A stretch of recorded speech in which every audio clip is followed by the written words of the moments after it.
YouTube, my name is Ep.11 and welcome back to Can They Be DLC Season 3 episode, well, not welcome back to episode, well, technically speaking, welcome back to episode 11. So yeah, today is episode 11 and with the tone of episode 11, the character will be Phoenix Wright. And last episode we delved on to Nintendo's newest hit IP in Ring Fit Adventure, but obviously before we get on to the main topic of the video, like we normally do, we should work on these intros, but what we normally do is go over the news a little bit, and this week there's not a lot of news, but something that I was speculating kind of sort of has been a little bit of a soft confirmation, not confirmed obviously, a potential confirmation or something I speculated last week. Last week I said that if Character 5 is a character that would appeal to the non-Nintendo crowd as well as the Nintendo crowd, I'm just picking something here, then the character would be announced at the Game Awards because it would not just attract Nintendo fans but attract everybody else. And if it was not, then we will hear it beforehand in a Nintendo Direct or a Nintendo presentation with the Game Awards maybe having the announcements of characters outside of the Fighters Pack 1 and 2, or even Character 2, because maybe Character 1 would be announced in the Direct if Gino was the character, for example. And we kind of have a soft confirmation, much more of a soft speculation confirmation, I should say, because the Super Smash Bros. YouTube channel has updated once again. I believe it updated on Monday the 11th, so 5 days after Terry, the little blue dot appeared once again next to the Super Smash Brothers YouTube channel. I believe this has been confirmed to be the case, and we got, what was it, 2 weeks, I think. 2 weeks was the time period between the blue dots on the Super Smash Brothers YouTube channel appearing and the Mr. Terry's video presentation. So it's very likely that we could be seeing that in the next 2 weeks. So going with 2 weeks afterward would be the week of the 25th to the 29th of November, a week that I already kind of predicted we would be seeing something. So if it is, Character 5 could be very well, a Direct could very well come on the 27th or the 28th. I'm mostly leaning towards the 27th because we have seen a lot of Nintendo presentations, especially the Smash ones, always come out on the on Wednesdays, not Thursdays. The Nintendo Direct was on September 6th, which was a Wednesday. No, was it the 6th or the 3rd or the 4th? The 3rd. It was the 3rd, right? Let me check, just make sure on my calendar. Yeah, it was the 4th. It was September the 4th. It was a Wednesday. Then we had Terry Bogard, the reveal coming on the 6th. That was the 6th of November. So yeah, two Wednesdays back to back. So maybe 27th would be my main guess right now. Pokemon came out this week, so basically we're gonna have maybe 1 week without a character being revealed, possibly the final Fighters Pass character, and maybe character bonus 1, and the details for the second season of Super Smash Bros. Ultimate, which is very, very appealing and very, very enticing, and we might be just a few, not even weeks, a week and a half basically away than normally. So another thing, not really the news, but mostly updates on the channel. So first things first, not really update on the channel, just an update on myself. I recently, this week, I finally found the Pokemon Light Special Edition. I was gonna do an unboxing of it, and this looks actually really effing cool. The design here, wait, it's too dark. Let me see if I can show it like that. I don't know if it's showing up too well on the screen. I think it does. This is really cool, and I wanted the light, but I wanted the special edition. Let me put just here. And yeah, I found it luckily enough.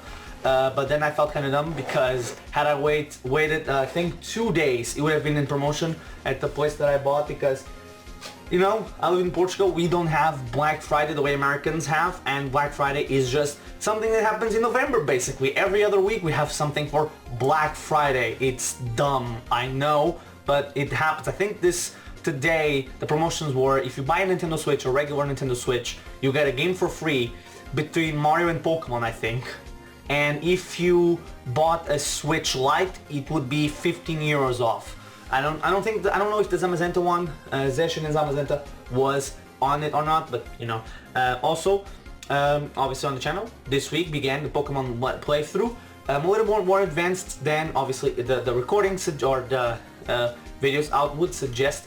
So I'm all I'm gonna say is that I was lied to about the position of Far-Fetched, because episode 7 I think I spent a lot of time in Route 3 just looking for it, and apparently it's not on Route 3 but on Route 5, so I was lied to about that. But Pokemon, I know there's been cuts, I know all that thing, but I'm enjoying it. The game looks good. I know people don't really like when people say good things about Pokemon, but hey, I think the game looks decent enough. There's obviously there's not major issues, but there's issues with the game, but it's an enjoyable game still. Pokemon, all the new Pokemon that I've seen, I actually enjoyed. Maybe not the second evolution of Sobble, not the best design, but then again I also didn't think Dartrix was that good of an evolution for Rowlet, so you know, take it as well. I want to wait and see the final evolution, because again, didn't particularly care for a lot of second evolution starters don't look good. Like I also don't like what is it? It's Mudkip, Marshtomp and Swampert. I think it's Marshtomp. I could be wrong on that. I also don't particularly care for that one. I also don't really find Grotto that cool, or Prinplup for example. So, and the aforementioned Dartrix and Torracat is also not that good of a design in my opinion. I don't like it very much. So yeah, maybe the other ones. I haven't seen the other designs for the starters, but hey, what else? Oh yeah, this upcoming week, this really is the most updated one on the channel. Luigi's Mansion 3, the playthrough is coming to an end.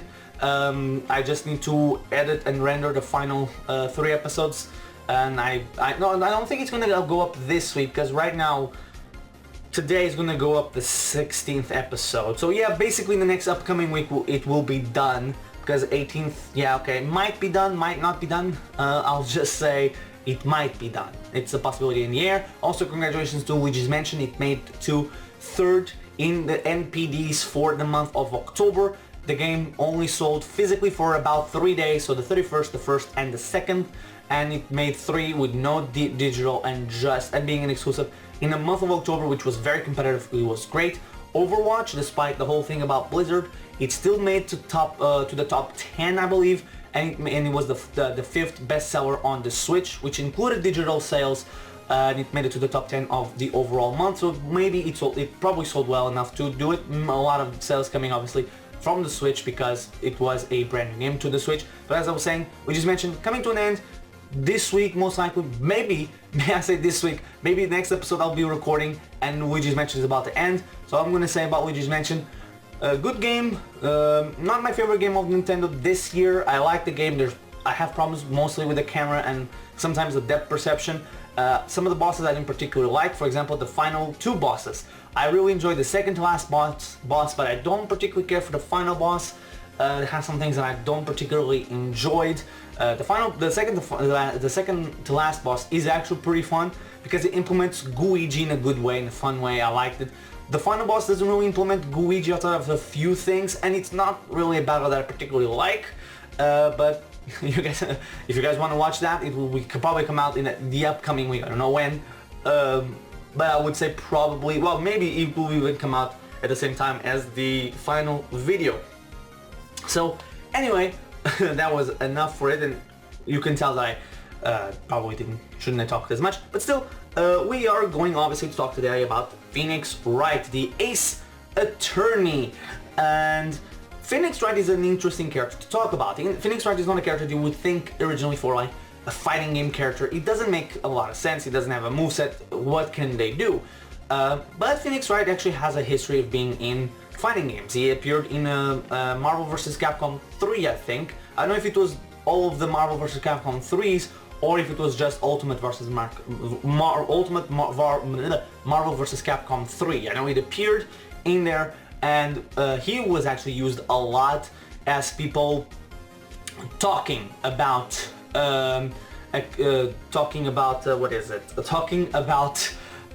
Hero, as like fighting games don't need RNG characters. They shouldn't be in the game. A competitive game should not have RNG. And funnily enough, Ultimate Marvel vs. Capcom 3 had a character such as that in Phoenix Wright. Now, Phoenix Wright, in his own, has had a lot of presences or appearances on Nintendo systems. I don't know presences. I don't think that's even a word. But he has a lot of appearances. He debuted on the GBA. He then had the games remade for the DS, I believe. Those games were then ported to the Wii. Those games have also been ported to the 3DS, if I'm not mistaken.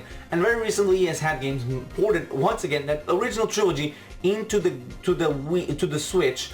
And PS4, I will say. I also think the series is up to 6, with the 3DS getting its own trilogy, I think. He also had a game based on feudal era Japan, if I'm not mistaken. It could have been another time period, so I apologize for that. But I believe it was the 1800, I could be wrong. And it had a crossover with Professor Layton, a character that we have discussed in the past. And I think even not this season, actually. Was it this season? When was it? Was it season 2? No, it was season 3, right? No. Was it 2? No, it's not on 2. I'm looking at it and I'm not seeing it. Wait. Wait, when did I talk about... Layton, yeah, Layton was one of the final 2 characters of season 2. Jesus Christ. And now, should he be in Smash is a very... the thing about... well, most recently in the last Nintendo Direct, quote unquote, about Terry, Sakurai said it's more important for a character to be fun than to be popular. So this models a lot of it about what characters can be in the eyes of Sakurai and what Sakurai can do. Now, I'm not too sure, a lot of people have taken this as a soft deconfirmation for certain characters about like being popular with the fan base or popular in the West. I take this as not a confirmation of anything. Because I think this was a message to both sides of the aisle, let's put it that way, of like, the West, just because a character is popular in your place, in your countries, doesn't mean they're going to immediately make it into Smash. Case in point, I would say 90% of the Smash roster. But also to Japan, meaning, hey, if a character, you guys don't know the character or the character's not that popular with you guys, doesn't mean that the character won't be a part of Super Smash Bros. Case in point, Ridley and Little Mac, characters that were very popular in the West.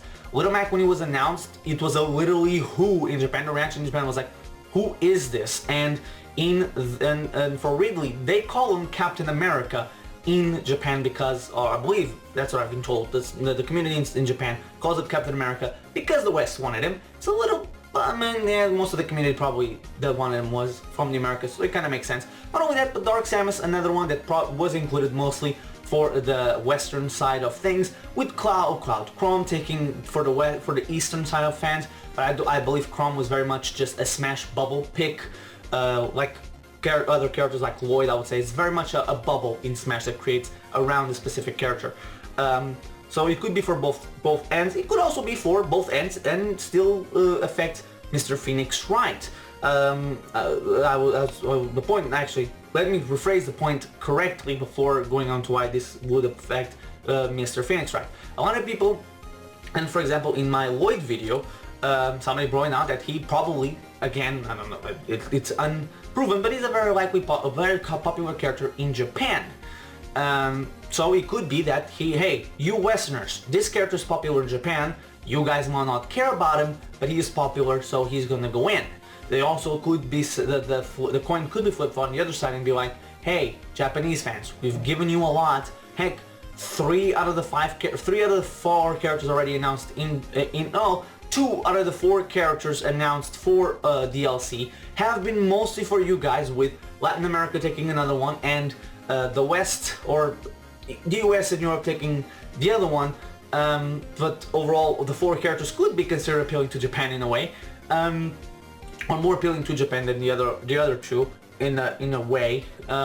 So we're gonna do one for the West, or one for the rest of the world, with a Mortal Kombat or a Doom character. So it's very up in the air in this scenario. And this could also apply very well to Phoenix Wright. Phoenix Wright is not a character that I've actually seen a lot of a lot of people talking about him now in 2019, both from anywhere in the world. Actually, you see polls from Japan and they don't show Phoenix Wright a lot of times. You see polls in the West, they don't show Phoenix Wright a lot of the times. And it could be like Sakurai or Nintendo gave Sakurai a list, like most of us are speculating and thinking about it now, a list of characters, and like Sakurai was like, I want to work with Phoenix Wright. He's a character that's been from a part of Nintendo basically since not basically since its conception. I believe it's from 2001. I could be wrong on it, but it was a GBA franchise basically, and GBA doesn't have too much representation when it comes to Smash. It has one character, I think. So yeah, and I think like yeah, it's one character.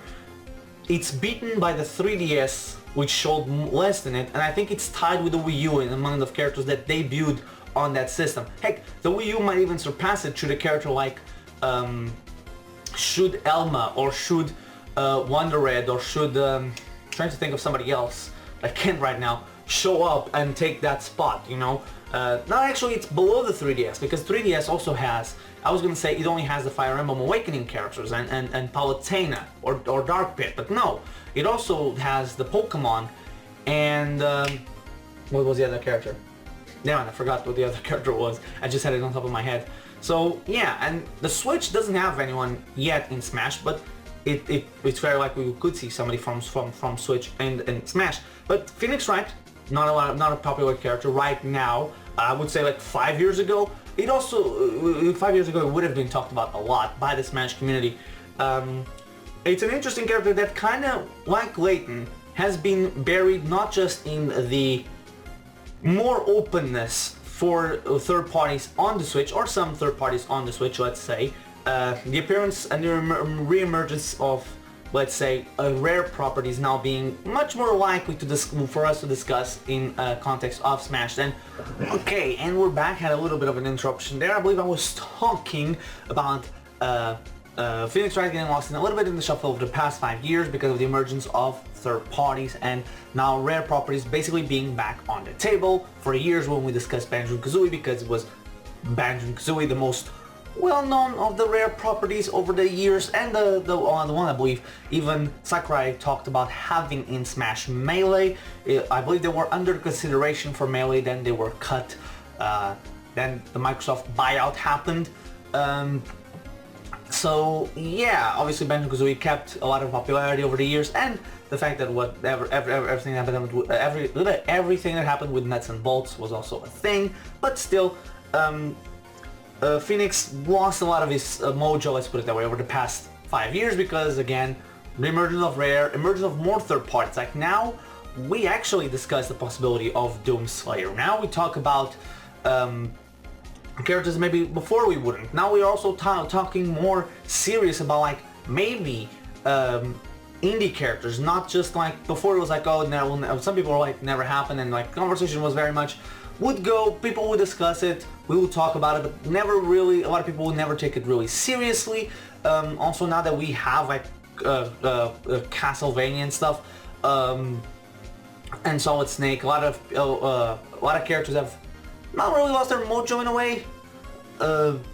It seems like there's less, what's the word I'm looking for here?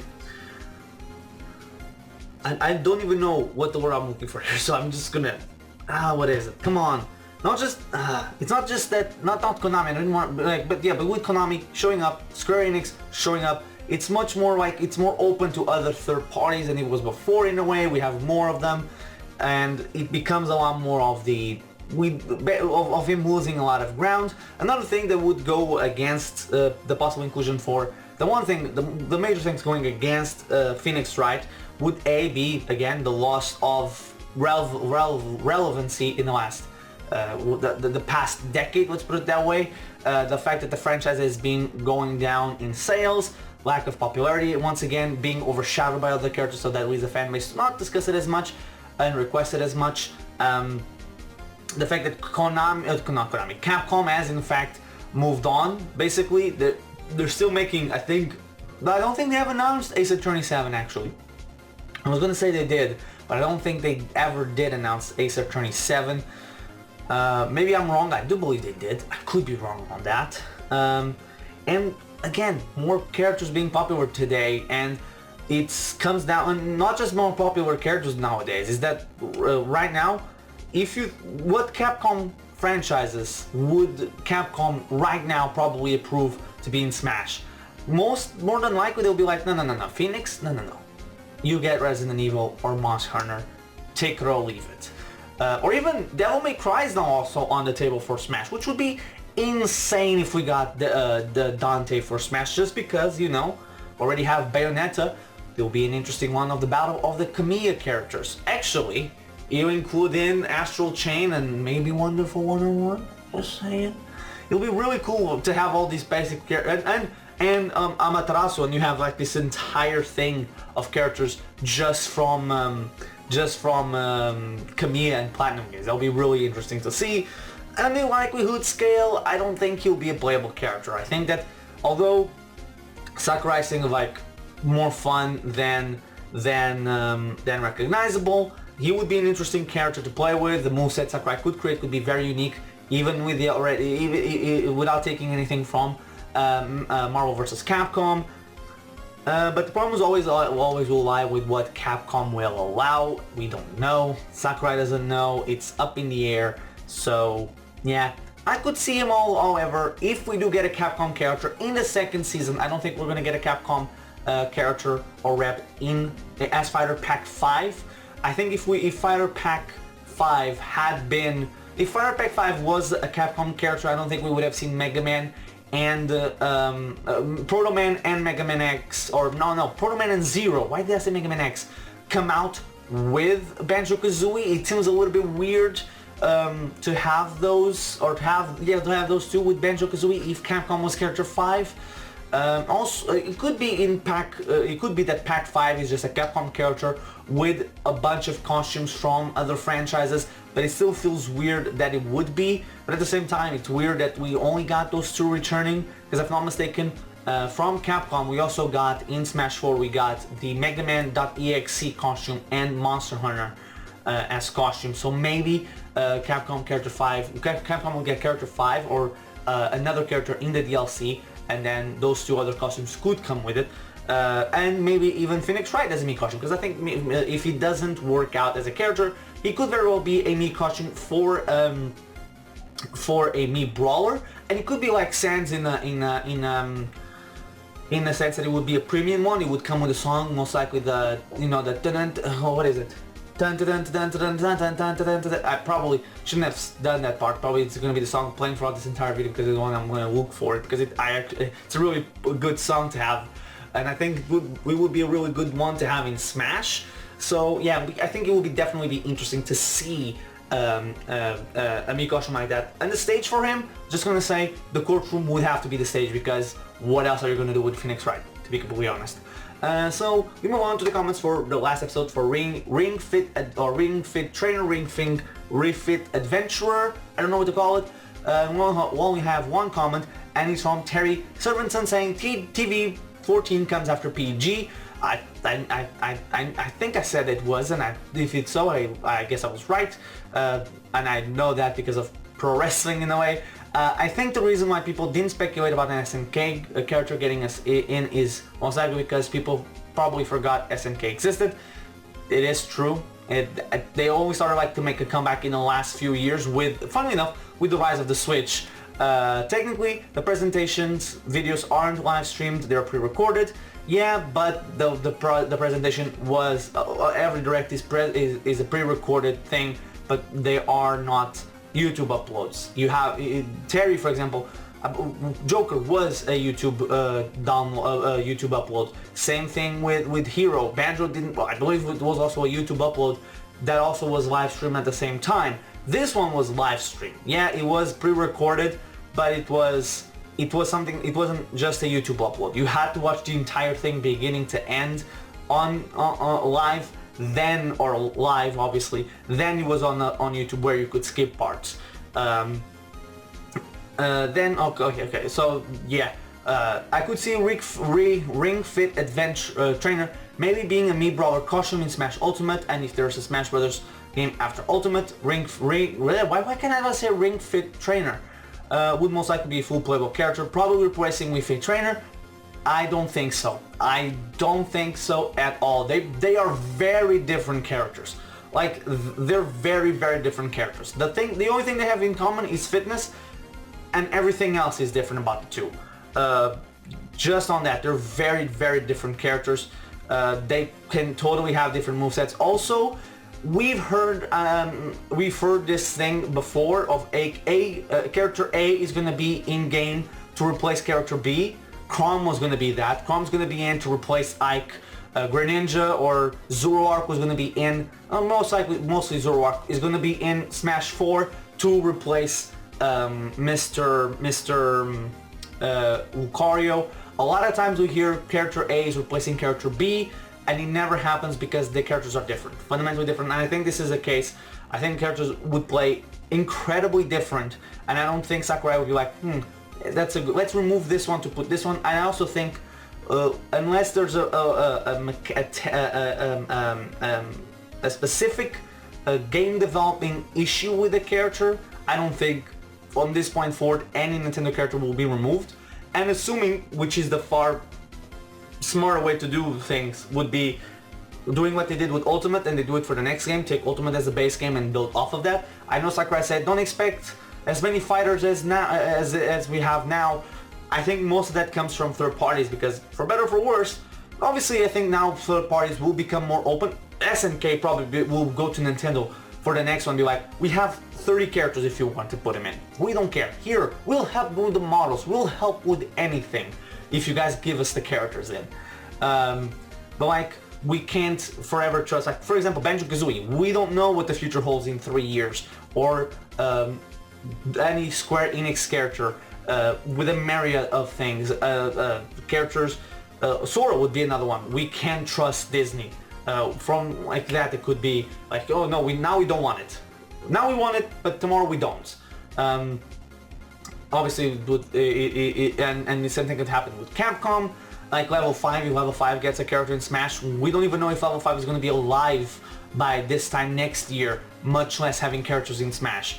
Well, level 5 probably will be alive this time next year, but probably not doing too well. So, you know, I think that unless it's mechanical reasons, like explicit hardware issues like there was with the Ice Climbers, I don't think we're gonna ever see a character be replaced or be removed as a first party. Especially not like Wii Fit Trainer. Wii Fit Trainer, for better or for worse, comes from a fucking gigantic franchise. But then again, Pokemon always got replaced with a new Pokemon, or a new Pokemon was added. And you can see already in Smash 4 Sakurai trying to put as many characters as possible, and trying to keep the cuts to a minimum. Like how many characters were cut from Brawl was like, who was cut from Brawl? It was Snake, Cloud, the Ice Climbers, and Pokemon Trainer, right? Am I forgetting someone from Brawl? Probably am. But I think outside of those, like Charizard still came back. The Ice Climbers was a technical issue. Same thing could be said for Pokemon Trainer, and Sakurai just choosing one because of time constraints. And then Snake was because of Wolf was also. Wolf is the only one we don't really have a clear reason why he was removed from the games, and Snake probably because of Konami not wanting to play ball. So in the future, I'm not too sure how likely it is for us to lose characters, especially if it's, again, DLC.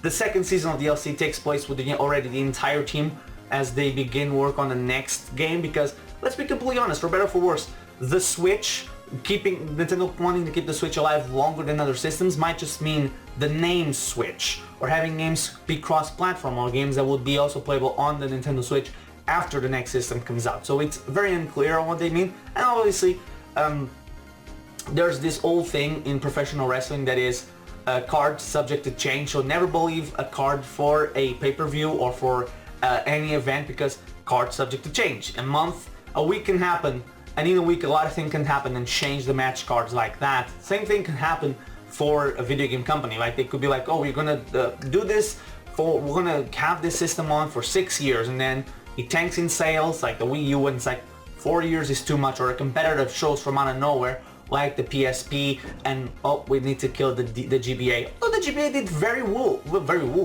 good. Like GBA is an incredible system, so like 80 million in like 4 years, basically had a 4-year life cycle before the goddamn DS came out, and it sold 80 million overall, even if it was like in 6 years or 7 years. Like, yeah, but like 3 of those years, after the 4th year, it was not the main focus. It had like Pokemon in 2005, and then that was it, I think, from first party. So, and the DS took massively, so the GBA could have been a gigantic monster. I think the GBA probably would have outsold PS2. Maybe, possibly. I mean, if in 4 good years, 4 years of actual support, it did 80, I don't know if it had gotten the 6 or 7 years, how much it would have done. But that's beside the point. And for the final sentence of the thing, I don't see how Minecraft Steve would be fun to play as exactly. I think I don't know. It's a weird one. Minecraft Steve, I still think the animations themselves, because also a lot of things come from like putting a character like they are in their games in Smash, and Minecraft Steve, because of animation, I don't think it would work, and it would not make him as fun to play as. It's the same reason I don't think, like, although she is possible, and yes, she is possible, Shell from Portal, although she is completely possible, and a lot of people don't know that she is a character that could come in and be represented for Valve. Even if she was to, she would never happen just because of, like, Sakurai, like, I want to make the character represent their games as best as possible. And I don't know how we could represent Portal without having the portals actually there, and I don't know how that would not break the game in some way, shape or form. As for Phoenix Wright, I could see him being a Mii costume. Yeah, it probably will become that if we get a Capcom character in the next year or so, depending on when DLC ends. And probably, hopefully, with the song track, much like Sans. And that will be it for this video. So Season 3, Episode 11 is in the books, and for Episode 12, which is going to come out next week, as we get closer and closer to the end, we have like 1, 2, 3, 4, 5, 6 episodes to go before the final episode, which will be on the first Sunday of the new year. So it would be January 5th, which I'm going to try to do differently than the other ones, everybody being revisited once again.